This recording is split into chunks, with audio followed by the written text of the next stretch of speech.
There is actually a popular saying that says you are actually formed and created by what you watch, what you listen to, and most importantly, what you feed your mind, your soul, your body, and spirit with. Social media it is. This is CMI Socials. My name is Anuoluwapo Stevens, your social media guide, as always, here to take you on a wondrous, wonderful journey. Now today, we're going to kickstart with a foreign gist. So, yesterday it was all over the news that King Charles III has been diagnosed with a form of cancer and has begun treatment.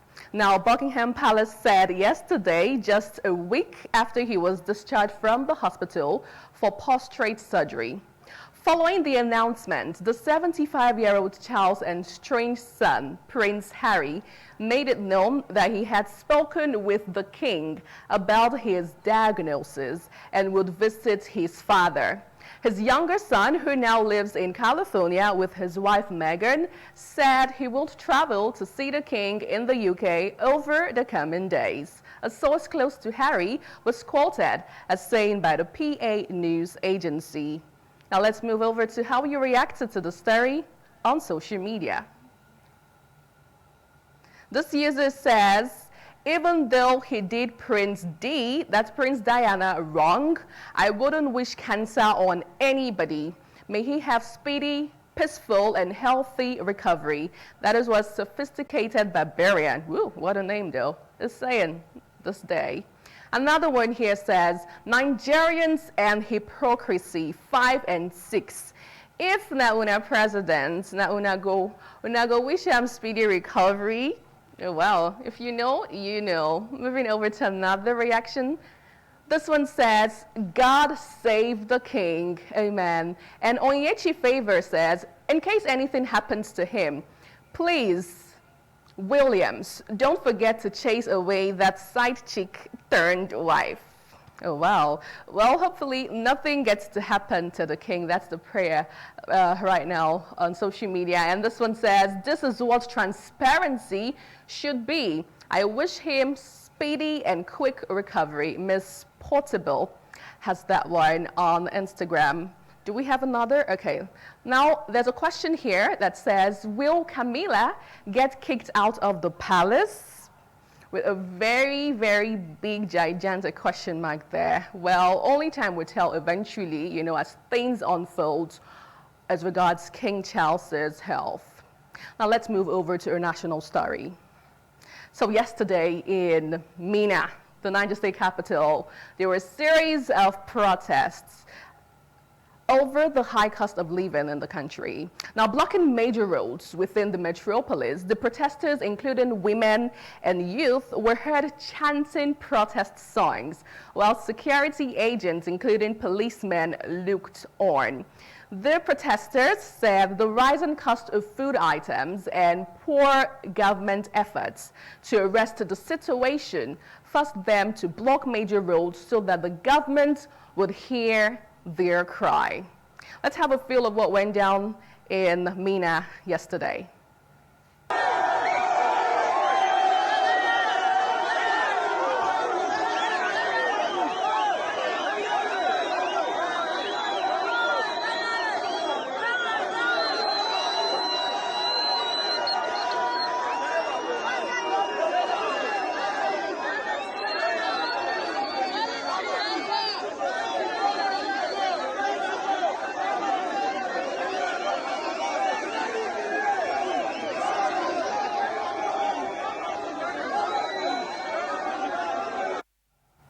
Moving over to how you reacted on social media space.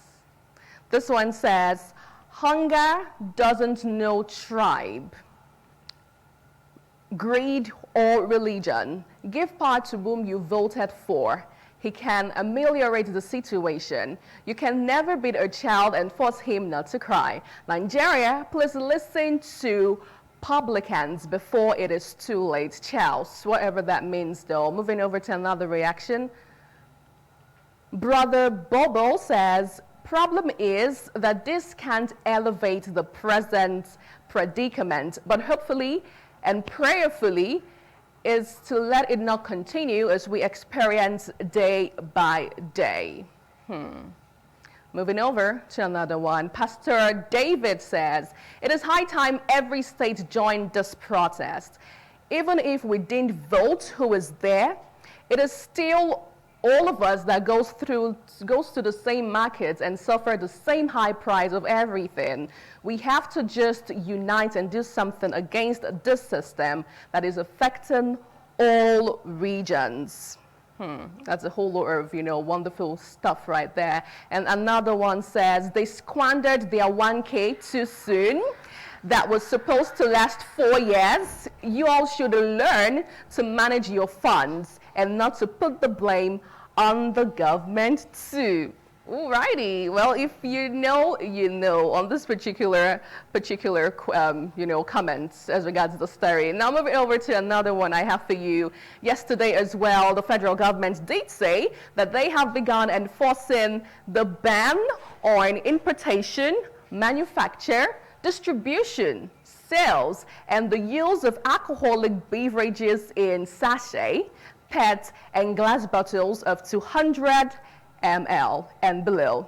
Now, this was disclosed by the Director General of the National Agency for Food and Drug Administration and Control, NAFDAC, Professor Mojisola Adeyeye, yesterday at a press conference in Abuja.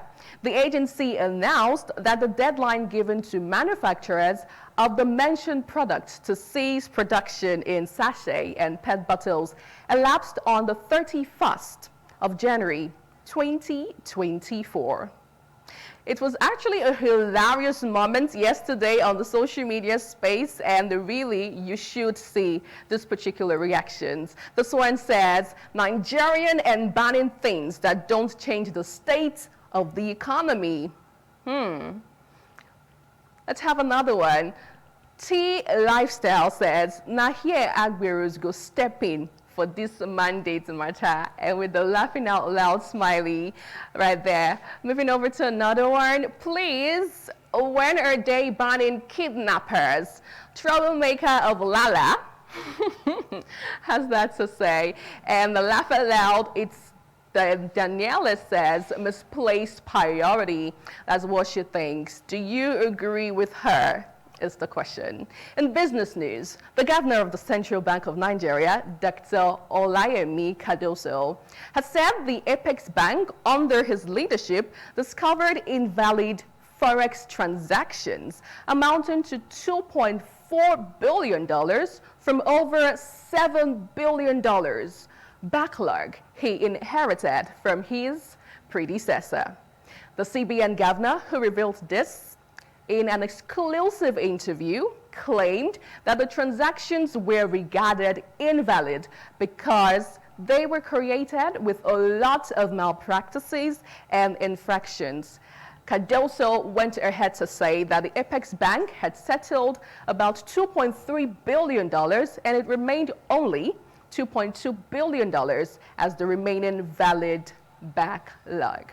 Let's have a feel of the interview, and we move over to your reaction. Now, approximately $7 billion approximately was what we're told that the obligations were. And we looked at these, and let's see how you reacted to this one on social media space. This user says, Cardoso is simply saying that there is no fund to defend the Naira again. At this stage, all man for himself. Those asking for Naira to be floated, here we go. Those asking for Naira to be defended, where is the fund to defend the Naira? Until we have a whole lot of efforts on the local production, invest massively in agriculture, provide massive support for MSMEs, insecurity, and a whole lot of that, we are not coming out of this mess anytime soon. Plenty of things right there. Adamu Gaba II says, CBN is undergoing the greatest war on Nigeria's historic economy sabotage. This is the best anti-corruption crusade ever taken on Nigeria's economy. It is safe to call it Nigeria's economic Marshall Plan or the Cardoso effect. It is a war by other means. All Nigerians are supposed to queue behind this once and for all. Cleanup of Nigeria's economy, I am 100% game. All right, that was quite lengthy there. Prince High Key says, before you bashing him, the fact that had employed an external auditory firm which confirms gluttony of rich men, some of these so-called foreign airlines see us as cash cows, and they will try all manner of ways to reap us. Listen to him. Intelligently look at the situation in Nigeria, who stands to gain more from collapsing of Naira? Question mark. Now finally on the story, this one says, now why is no one asking why the money was not paid and where the money was? Mekuna di wainu. Emeka Windman says, the more the backlog reduces, the more the dollar rises. The reverse should be the case. Something is not adding up.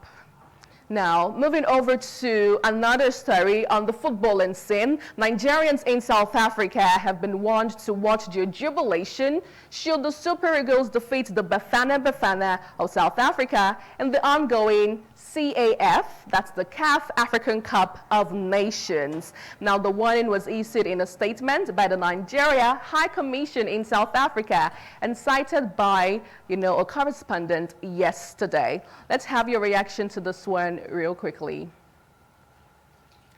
This one says, a reasonable government will rather meet with South Africa government to make sure they provide security for Nigerians living there in case they lose not doing this. And then another one says, if we could just have another reaction, misplaced priority. And this other user says, Nigerians like attention. Shame South Africans. Don't even care that much. If we win or lose, we move. Now, finally, the final story I have for you today on the entertainment side, like a build-up from the Grammys that happened over the weekend, American rapper Michael Renda, also known as Killer Mike, was taken out of the Grammy Awards in handcuffs on Sunday night. In a video shared by an Hollywood reporter Chris Gardner, Mike was seen being escorted through the arena by the police. Let's have a feel of what went down in Los Angeles. What? Hey, Mike, are you serious? Yeah, I'm serious. What the f? Tell us about it. That's cool, Mike. What up?